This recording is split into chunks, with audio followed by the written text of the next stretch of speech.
তো আমরা এইখানে প্রায় সবাই হজ করেছি। কেউ কি এমন আছি যে এখনো পর্যন্ত হজে যেতে পারি নাই? হাত তুলবেন প্লিজ, আল্লাহ যেন কবুল করেন। তো আমরা যারা হজ করেছি তাদের কাছে একটা প্রশ্ন, প্রথমে আমার কাছ থেকে একটা প্রশ্ন, হজ শব্দের অর্থ কি? কেউ মোবাইলে দেখবেন না, বইয়ের ভিতরে দেখবেন না, কোথাও দেখবেন না। হজ শব্দের অর্থ কি কে আগে বলতে পারবেন? তাহলে আমি বুঝতে পারবো যে হজ থেকে আমি কিছু না কিছু নিয়ে ফিরে এসেছি। এনিওয়ান? হ্যাঁ, মাশাল্লাহ। তো আমাদের পুরুষ ভাইদের পক্ষ থেকে কোনো উত্তর পেলাম না, আমাদের মা বোনদের কাছ থেকে উত্তরটা পেলাম। তা হজ শব্দের অর্থ কি? নিয়ত করা, প্ল্যান করা, এটা হলো হজ। আর উমরা শব্দের অর্থ হলো জিয়ারা করা, তাই তো? তা আপনাদের কাছ থেকে আসলে দুই তিনজনের কাছ থেকে উত্তর পেলে জিনিসটা ভালো লাগতো। আচ্ছা, আমরা এখানে আমাদের পূর্ববর্তী বক্তাগণ খুব সুন্দরভাবেই বিভিন্ন বিষয়ে ব্যাখ্যা করার চেষ্টা করেছেন। এর মধ্যে একটা গুরুত্বপূর্ণ ব্যাপার হলো হজের জন্য মানুষকে উদ্বুদ্ধ করা। অ্যাকচুয়ালি হাদিসটা এরকম আসছে শুধু হজের জন্য না, যে কোনো ভালো কাজের দিকে মানুষকে উদ্বুদ্ধ করতে হবে। তাহলে ওই ব্যক্তি ভালো কাজ করে যে সোয়াব, যে সম্মান আল্লাহর পক্ষ থেকে অর্জন করবেন, আমি তাকে দাওয়াত দেওয়ার কারণে আমিও এর সমতুল্য ভাগিদার হব ইনশাল্লাহ। সেটা হজ হোক, নামাজ হোক, রোজা হোক, জাকাত হোক। ইনফ্যাক্ট আমরা মানুষকে খারাপ কাজ থেকে বিরত রাখব, সেটার বিরুদ্ধেও আমাদের সওয়াব আছে। এখন আমরা যারা বাইতুল্লাহ জিয়ারত করেছি, একবার হোক, দুইবার হোক, তিনবার হোক, চারবার হোক, আমরা আল্লাহর কাছে দোয়া করব, আল্লাহ তুমি আবার আমাকে হজ করার তৌফিক দান করো। আমরা বারবার আল্লাহর কাছে দোয়া করব, বারবার আল্লাহ ইনশাল্লাহ অবশ্যই আমাদের দোয়া কবুল করবেন। আল্লাহর কাছে ভান্ডারের কোনো অভাব নেই যে আপনাকে আবার হজের সুযোগ দেওয়ার। এখন আমি কিছু কিছু কথা বলবো যেগুলো শুনতে কিন্তু একটু ভালো লাগবে না, কিন্তু এর মধ্যেই কিন্তু আমাদের গুরুত্বপূর্ণ প্রতিষেধক আছে। তা আমাদের দেশ থেকে যারা হজে যান, আল্লাহ তাদেরকেও মাফ করুক, আল্লাহ আমাদের সবাইকেও মাফ করুক। গত 30-40 বছর ধরে আসলে হজ করে আসার পরে একজন হাজি সাহেবের যেই ডিলিংস, যেই বিহেভিয়ার, যার ইমানের কোয়ালিটি, নিজের পরিবারে ইসলাম প্রতিষ্ঠা করা, সমাজের অন্যত্র ইসলামের দাওয়াত দেওয়া, যেই জিনিসটা আমরা আশা করি, এর কিন্তু একটা বড় অংশই মিসিং থাকে, তাই না? এটা খুব দুর্ভাগ্যজনক। আমরা নিজেরা সেলফ ক্রিটিসিজম করছি। মানে এটা এমন না যে আমি ভালো তিনি খারাপ, এরকম না। আসলে আমরা আমাদের দায়িত্ব পালন করছি না। আমরা আল্লাহর ঘরে জিয়ারত করে আসছি। সেদিন একটা দুঃখজনক ঘটনা, এক ব্যক্তি তার ফুল ফ্যামিলি সহ উমরা করে আসলো। তো আমি খবর পেলাম উমরা করার পরে, আসার পরে, বাংলাদেশে আসার পরে উনি নামাজ রোজা আবার ছেড়ে দিছে। মাঝখান থেকেও শুধু উনি উমরা করে আসছে। এর বাইরে আমাদের দেশের অসংখ্য যারা হজ করেছেন, আল্লাহ সবাইকে মাফ করুক, হজ করে আসার পরে দেখা যায় যে তার ভিতরে হজের আগে যে খারাপ গুণগুলো ছিল, তো হজ করার পরেও কিন্তু এগুলোর খুব একটা চেঞ্জ হয় নাই। তা আমরা কি এই হতভাগ্য ব্যক্তিদের সামিল হতে চাই, না আল্লাহর নৈকট্য প্রাপ্ত বান্দাদের মতো হতে চাই? তাই তো? কিন্তু এটা কিন্তু ঘরে বসে থাকলে এভাবে হবে না। আপনার নলেজ বাড়াইতে হবে, আপনার ইমানের স্ট্যান্ডার্ড বাড়াইতে হবে, আপনার আমলের কোয়ালিটি বাড়াইতে হবে, মানুষকে হজের দাওয়াত দিতে হবে, নিজের ফ্যামিলিতে ইসলাম প্রতিষ্ঠা করতে হবে, ইসলামের বিধিবিধানগুলো জানতে হবে, তারপরে এই জিনিসটা হবে। আমি কি বুঝাইতে পারছি জিনিসগুলো? খুব খুব গুরুত্বপূর্ণ কথা। হজ করলে আমরা নিষ্পাপ শিশুর মতো হয়ে যাব, অবশ্যই নিষ্পাপ শিশুর মতো হয়ে যাব, কিন্তু আমাদের দায়িত্ব কিন্তু এখানে শেষ হয়ে যায় না। আমরা কিন্তু অনেকেই আছি হজ করার পরে অনেকটা আত্মতৃপ্তিতে ভুগে যাই। আমি হজ করেছি, আল্লাহর ঘরে গিয়েছি, definitely I am better than you. Never. আমরা একটা হাদিস জানি, সবচেয়ে বেশি জান্নাতে কারা যাবে বলেন তো? কেউ কি জানেন এই হাদিসটা? দুনিয়াতে যারা নিঃস্ব ছিল, যারা গরিব ছিল, এই শ্রেণীর মানুষরাই জান্নাতে বেশি যাবে। এই শ্রেণীর মানুষরা কি তারা হজ করছে? আপনি একটু অ্যানালাইসিস করেন ঠান্ডা মাথায়।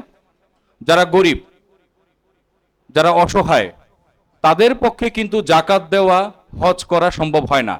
তাহলে তাদের হিসাবটা কিন্তু কিয়ামতের দিন অনেক সহজ হবে, তাই না? তো ব্যাপারটা হইলো এইটা যে আমি হজ করলাম, আমি সরাসরি জান্নাতের সার্টিফিকেট পেয়ে আমি আর এই দায়িত্বের ভিতরে নাই, তাহলে কিন্তু হবে না। আপনাকে আপনার নলেজ বাড়াইতে হবে।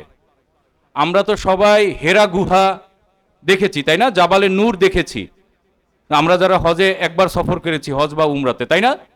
জাবালে নূর এটা কোথায় বলেন তো? মক্কায় না মদিনায়? মক্কা থেকে কত, 4 কিলোমিটার দূরে, তাই না? আচ্ছা, এক বিশাল পাহাড়। আমরা এটা দেখি, এটা আবেগে আপ্লুত হয়ে যাই, কেউ পাহাড়ে গিয়ে উঠি। আমি কোনোটাই নিষেধ করতেছি না, সবই ঠিক আছে, কিন্তু এইটার আসল উদ্দেশ্য কি, আসল আধ্যাত্মিকতাটা কি, আমরা কি একবারও উপলব্ধি করেছি?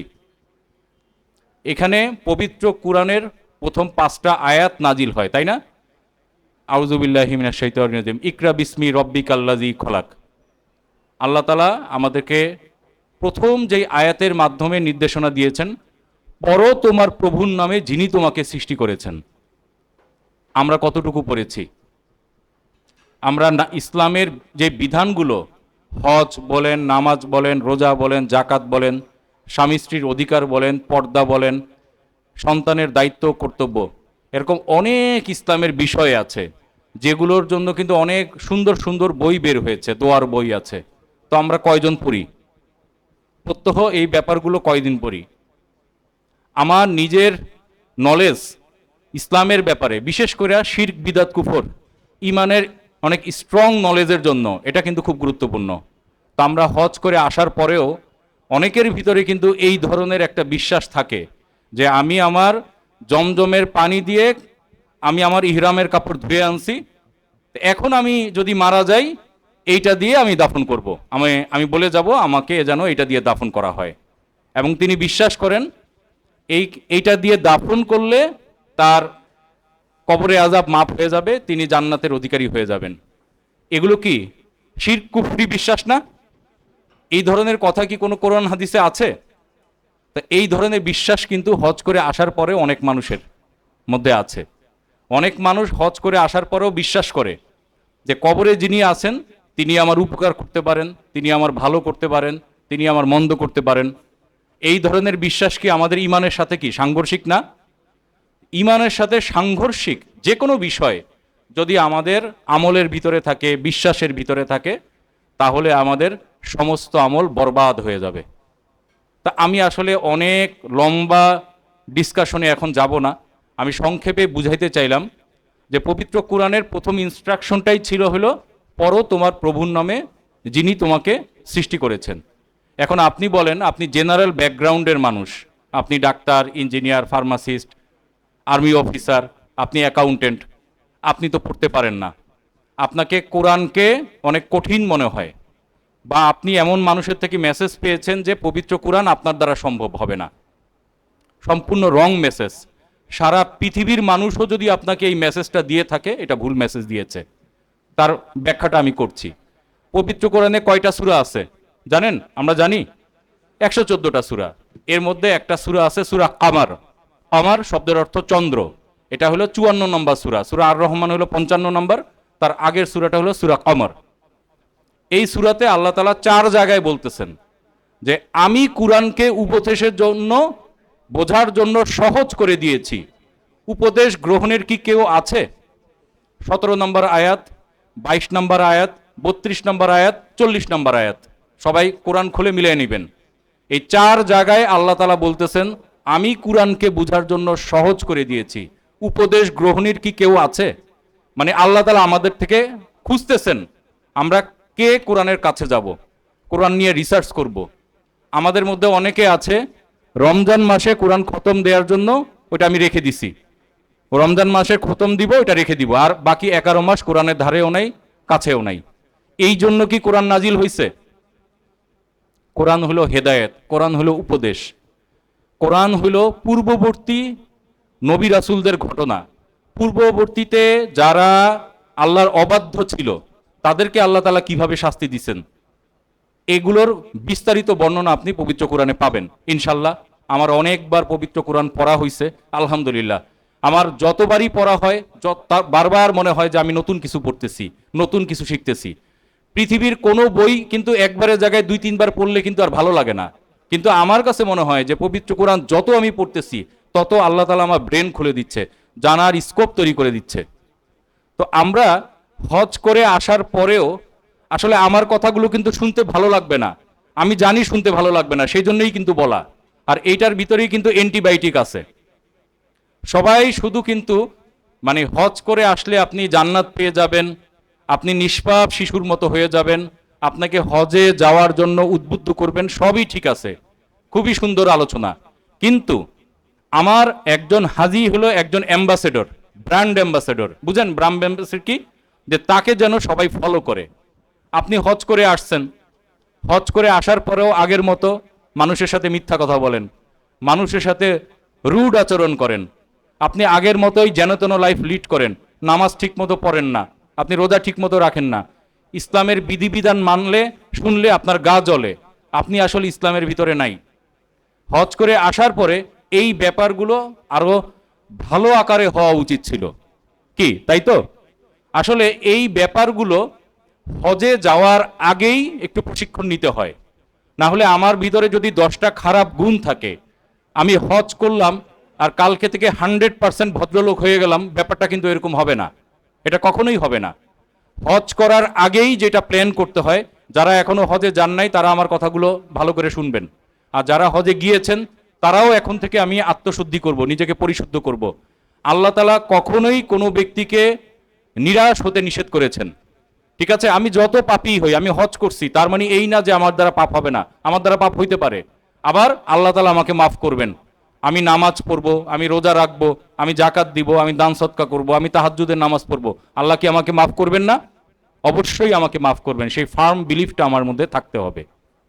তাহলে একজন ব্যক্তি যিনি হজ করে আসছেন তার ভিতরে যদি নেগেটিভ আচরণগুলো থাকে, এটা সব সময়, আগেও দেখা যাইতো উনি মানুষের জমি জিরাত দখল করতেছেন, এখনো তাই, আগেও দেখা যাইতো উনি আত্মীয়তার বন্ধন সৃষ্টি করছেন।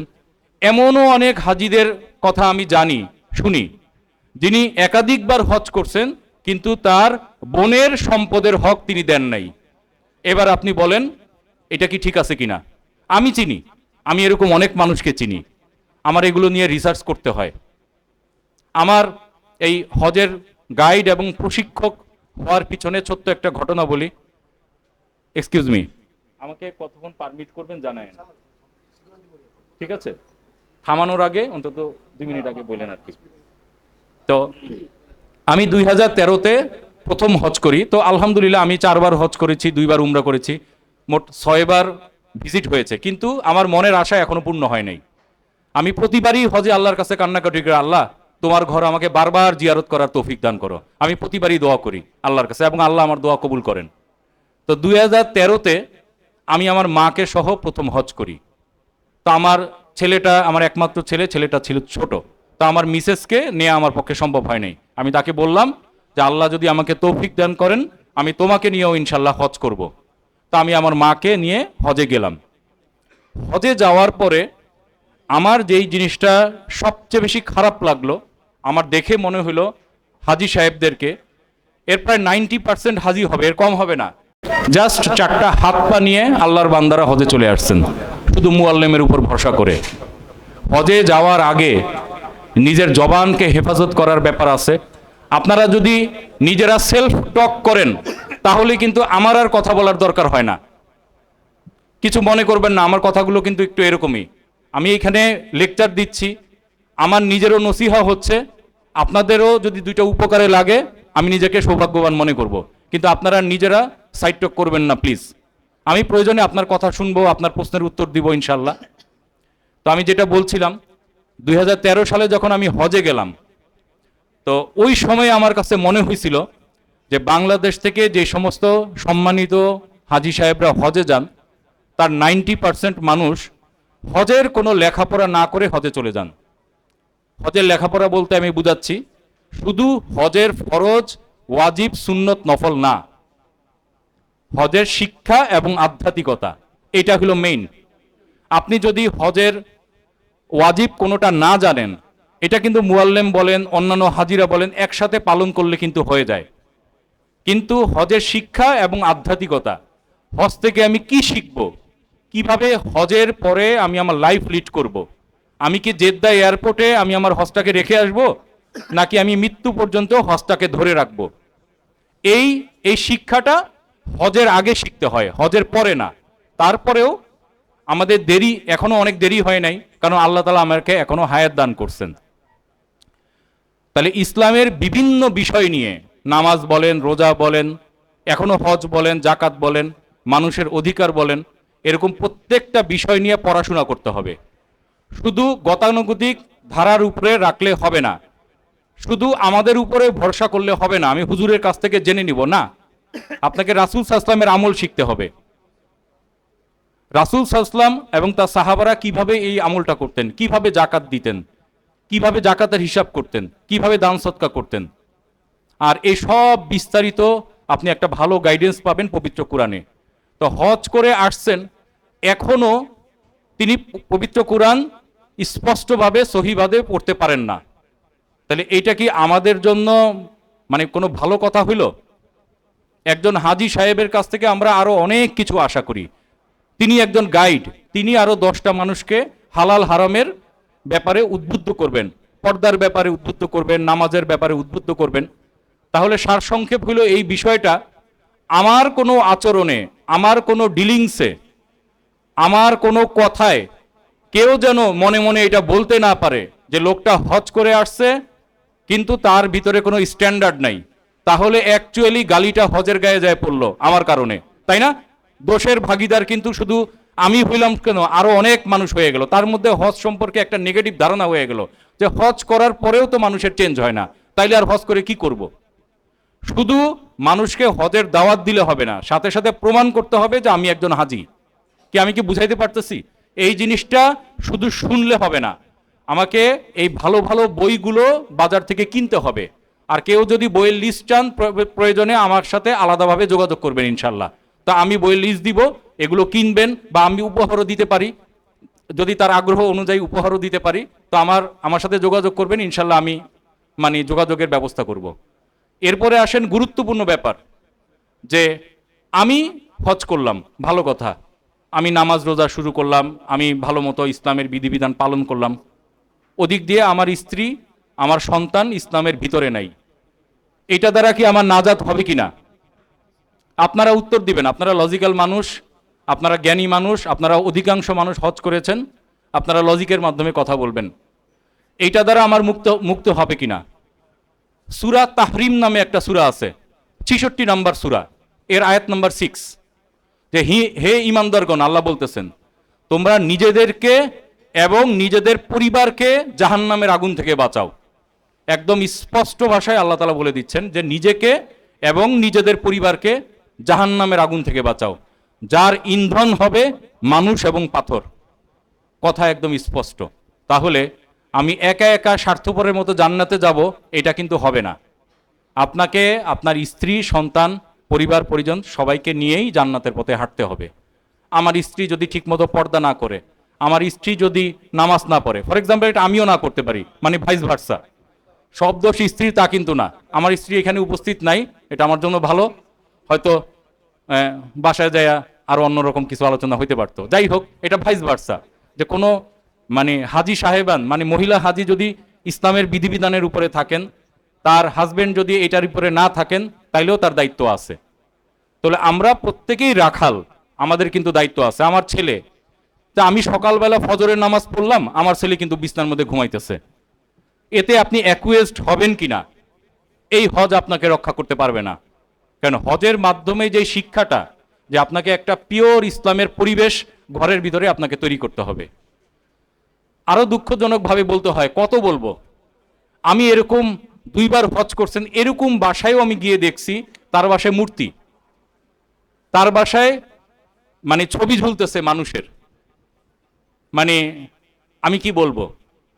অথচ যেই ঘরে যদি এরকম কোনো প্রতিকৃতি থাকে, সেখানে কি কোনো রহমতের ফেরেশতা প্রবেশ করে? করে না। দেখেন এগুলো হলো একেবারে ইসলামের বেসিক ফিলোসফি। তা আমরা হজ করতেছি, হজের মতো হজ হচ্ছে, কিন্তু আমাদের কোনো আত্মশুদ্ধি হচ্ছে না। তাহলে আমাদের যদি আত্মশুদ্ধি নাই হয়, তাহলে কিন্তু আমাদের হজ করে যে কিয়ামতের দিনে আল্লাহর কাছ থেকে যে আমি পরিত্রাণ পাবো, আল্লাহর কাছে যে আমি সম্মানিত হব, সেটা সুযোগ কিন্তু থাকতেছে না। আমি শুধু মানুষকে হজের দাওয়াত দিলে হবে না, আমাকে নিজে হজের উপর থেকে প্রমাণ করতে হবে আমি একজন হাজি। আবার অনেক মানুষ এই ধরনের ব্যাপার আছে যে হাজি শব্দটা না শুনলে তিনি মাইন্ড করেন, হ্যাঁ, যে হাজি সাহেব আল হাজ, তো এগুলো না শুনলে আমার জানি কেমন কেমন লাগে, আর শুনলে জানি খুব ভালো লাগে, তাই না? আল্লাহ রাসূল সাল্লাল্লাহু আলাইহি ওয়াসাল্লাম তার সাহাবাগণ হজ করেছেন, তাবেইন তাবে তাবেইন, ইসলামের স্বর্ণযুগের মানুষজন। আচ্ছা, আমাকে আলটিমেটাম হয়ে গেছে, তো আমি দেখি কতটুক আমি বলতে পারি। তো তারা কিন্তু ইসলামের ফরজ বিধান হিসেবে হজ সম্পাদন করেছেন, কারো নামের আগে কিন্তু হাজি আলহাজ ছিল না। কেউ যদি সম্মানের সাথে আপনাকে ডাকে, এটাকে কিন্তু আপনি এক্সপেক্ট করে নিবেন না। আমি কি বুঝাইতে পারতেছি? অনেক মানুষের ভিতরে কিন্তু এগুলো আসে, যে এগুলো না লিখলে তিনি মাইন্ড করেন যে হ্যাঁ আমি হজ করলাম, আবার এই হজের যেই ব্যাপারটা যে আমি হজ করছি, এইটা একটু মানে বিভিন্ন আঙ্গিকে ফুটায় তুললে আমি একটু সম্মান, মানুষের কাছে দুইটা সম্মান বেশি পাবো। আমি আমি কিন্তু এখানে খারাপ কথা বলার জন্যই আসছি, যাতে এই খারাপ গুণগুলো যত দ্রুত আমাদের মধ্যে ক্লিয়ার হবে, ততই আমরা খাঁটি আল্লাহর বান্দা হয়ে যাব। তো হজ করছেন, মানুষের ভিতরে সেইভাবে আপনি হজের দাওয়াত দিবেন, নিজে যেন আমি দাওয়াতের উপরে থাকি, তাহলে এটার একটা ভ্যালু থাকবে ইনশাল্লাহ। আমরা পারবো তো সবাই? আমার আচার আচরণে, কথাবার্তায়, চাল চলনে, গেট আপে আমাকে একজন যেন পিওর পিওর মুসলিম মনে হয়, এবং আমি যে হজের দাওয়াত দিচ্ছি সেইটা যেন তার কাছে গ্রহণযোগ্য মনে হয়। আমার ভিতরে যদি ইসলাম না থাকে, আর আমি যদি মানুষকে দাওয়াত দিতে থাকি, এই দাওয়াত পৌঁছাবে না, এই দাওয়াত মানুষের কাছে পৌঁছাবে না, এবং আমিও আমার দায়িত্বটা পালন করলাম না। তাহলে আমি যেই জিনিসটা বলতেছিলাম, শুধু আমার নিজের জীবনে ইসলাম প্রতিষ্ঠা করলে হবে না, আমার স্ত্রী, সন্তান, পিতামাতা, আল্লাহর অশেষ রহমতে আমার বাবা মা এখনো জীবিত আছেন। তা আমার অনেক সৌভাগ্য যে আমার বাবা মাকেও ইসলামের অনেক বিধিবিধানের নলেজ আমি শেয়ার করতে পারছি। মানে যেই বাবা মার কাছ থেকে ছোট থেকে বড় হয়েছি, আদব শিখে, লেখাপড়া শিখে, সেই বাবা মাকে আমার ইসলামের অনেক বিধিবিধান শেয়ার করার মতো সৌভাগ্য আমার হয়েছে। তা আলহামদুলিল্লাহ, আজকে থেকে আমি নিয়ত করব আপনি যে আমি আমার নিজের নলেজটাকে বাড়াবো। শুধু মানুষের লেকচার শুনবেন তাহলে কিন্তু হবে না, আপনাকে বই কিনে পড়তে হবে, ভালো ভালো ইসলামিক লেকচারের বই কিনে আমাকে পড়তে হবে, তাহলে আমার নলেজটা বাড়বে। আর আমার নলেজটা যখন বাড়বে, তখন আমার বিহেভিয়ার বলেন, ডিলিংস বলেন, অন্যান্য কিছু মানে একদম পরিপূর্ণভাবে একজন হাজির মতো হবে। তখন যদি আমি সমাজের 10টা মানুষকে কথা বলি, কথার একটা ওয়েট থাকবে। তাই ঠিক আছে তো ইনশাল্লাহ? এই ব্যাপারেই আজকে থেকে আমি নিজেকে নিয়ে দিলাম। আজকে থেকে আমার দ্বারা যেন কোনো আর খারাপ কাজ না হয়, আমি যেন একদম খাঁটি আল্লাহর বান্দা হয়ে যাই। এখনো আমাদের সময় শেষ হয়ে যায় নাই, আমাদের উন্নতির যথেষ্ট জায়গা এখনো আছে। আমি লাস্ট 2-1টা পয়েন্ট বলি, একটা হাদিস বলি। এই হাদিসটা শুনলে এটা সেলফ এক্সপ্লেনেটরি, মানে আপনি নিজেই বুঝতে পারবেন আসলে এই অর্থটা কি। এটা অ্যাকচুয়ালি মানে প্রায় সব হাদিস গ্রন্থে, সিয়াসিত্তার সব হাদিস গ্রন্থেই আছে। রাসূল সাল্লাল্লাহু আলাইহি ওয়াসাল্লাম একবার সাহাবীদেরকে বলতেছেন, তোমরা কি জানো যে প্রকৃত নিঃস্ব ব্যক্তিকে? তো সাহাবারা স্বাভাবিকভাবে কমন অ্যান্সার দিয়েছেন, যার দার দিনহাম নাই, যার আসবাবপত্র নাই, ঘর বাড়ি নাই, তিনিই হচ্ছে প্রকৃত নিঃস্ব ব্যক্তি। রাসূল সাল্লাল্লাহু আলাইহি ওয়াসাল্লাম বলছেন না, তিনি প্রকৃত নিঃস্ব ব্যক্তি না। প্রকৃত নিঃস্ব ব্যক্তি হলো কিয়ামতের দিন যেই ব্যক্তি অনেক নামাজ নিয়ে আসবে, অনেক রোজা নিয়ে আসবে, হজ নিয়ে আসবে, দান সদকা নিয়ে আসবে, জাকাত নিয়ে আসবে, তারপরেও কিয়ামতের দিন সে নিঃস্ব হয়ে যাবে। তার মানে দেখেন, আমি যে হজ করছি এটা কিন্তু আমার যথেষ্ট হইল না জান্নাতে যাওয়ার জন্য। কেন কেন এটা হবে? কারণ দুনিয়াতে থাকতে সে মানুষের হক মেরে খাইছে। একটু আগে বললাম না, আমি এরকম অনেক মানুষকে চিনি যারা হজ করছেন কিন্তু বোনের সম্পত্তির হকের বেলায় তারা নাই। আমি কি ইভেন মেয়ের সম্পত্তির হকের বেলায় তাই নাই, তার সব সম্পত্তি ছেলেকে দিয়ে দিল। তাহলে এইটার ডাইরেক্ট পবিত্র কোরআনের কি বিরোধী হইল কিনা? এই সম্পদের লোভ কিন্তু একজন হাজী সাহেবকেও ছাড়তে পারেন না। ঠিক আছে? তো এই জিনিসগুলো কিন্তু আমাদের সমাজের অনেকের ভিতরেও আছে, আমাদের মধ্যেও আছে। এগুলো কিন্তু ক্লিন করতে হবে। কিয়ামতের দিন এই বোনকে যে আপনি সম্পত্তি দিলেন না, সে হয়তো এখন কিছু বলল না, কিয়ামতের দিন আপনার এগেনস্টে সে কেস দাখিল করবে। কেস দাখিল করে এখন যে আপনি দুনিয়াতে যে সম্পত্তি তাকে দেন নাই, তাকে ক্ষতি করছেন, তাকে মারছেন, তাকে ধমক দিছেন, একটা গরিব রিক্সাওয়ালাকে তাকে ভাড়া ঠিক মতো দেন নাই, প্রত্যেকটার এগেনস্টে কেস দাখিল হবে এবং আল্লাহ ডাইরেক্ট ওইটার বিচার করবেন। তখন সে কি করবে? আপনি এই যে অনেক নামাজ পড়ছেন, অনেক রোজা রাখছেন, হজ করছেন, আপনার আমল নামা থেকে সে নিয়ে যাবে। তুমি তো দুনিয়াতে আমাকে গালি দিছিলা। একটা কাজের মহিলা, মনে করেন সে বাসায় 2টা কাজ করবে, আপনি তাকে প্রেশার ক্রিয়েট করে 3টা কাজ করাইছেন, কিন্তু কোনো এক্সট্রা বেনিফিট দেন নাই, সে মনে মনে কিছু বললো না তার চাকরি বাঁচানোর জন্য, কিয়ামতের দিন আপনার এগেনস্টে সে কেস দাখিল করবে যে তুমি তো আমাকে একটা কাজ বেশি করাইছিলা, কিন্তু আমাকে শ্রম দাও নাই, শ্রমের মূল্য দাও নাই, আজকে তুমি তোমার নামাজ রোজা হজ জাকাত থেকে দাও। এইভাবে দিতে দিতে দিতে বহু মানুষ আছে একদম নিঃস্ব হয়ে যাবে। তাহলে কিন্তু যথেষ্ট হইল না। ইভেন এখানে হাদিসের আরেকটু আছে, সেটা হলো এইভাবে দেওয়ার পরে যদি কোনো ব্যক্তি নিঃস্ব হয়ে যায়, এরপরেও যদি পাওনাদার থাকে তাহলে কি হবে? আল্লাহ উত্তম বিচারক, আলাইসাল্লাহু বিআহকামিল হাকিমিন, আল্লাহ কি সকল বিচারকের থেকে শ্রেষ্ঠতম বিচারক নন? অবশ্যই। তখন আল্লাহ তাআলা কি করবেন? আমি তো পাওনাদার, তার থেকে পাবো, তখন আমার নিজের গুনাহ, সে তো নেকি দেওয়ার আর কোনো ক্ষমতা নাই, তাহলে আমার গুনাহ এখন আমি তার উপর চাপাই দিব, তাহলে আমি হলো জান্নাতের দিকে আগে যাব। তাহলে অতএব আমি আসলে যেটা বুঝেছিলাম সংক্ষেপে, 1 নম্বর কথা, আমি হজ করে আসার পরে আমি যেন একজন ব্র্যান্ড অ্যাম্বাসেডর হিসেবে কাজ করি সমাজে, মানুষ যেন প্রকৃত সম্মানটা দেয় আমি একজন হাজি, সেটা আমার কথা, চাল চলন, নামাজ রোজা, দাড়ি টুপি, নিকাব পর্দা, প্রত্যেকটা ক্ষেত্রে যেন আমি একজন 1 নাম্বার মুসলিম হই। ইনশাল্লাহ পারবো তো আমরা? ইনশাল্লাহ। তো এইটাই আমি শেষ করলাম। সুবহানা রাব্বিকা রাব্বিল ইজ্জাতি আম্মা ইয়াসিফুন ওয়া সালামুন আলাল মুরসালিন ওয়ালহামদুলিল্লাহি রাব্বিল আলামিন। আসসালামু আলাইকুম ওয়া রাহমাতুল্লাহি ওয়া বারাকাতুহু।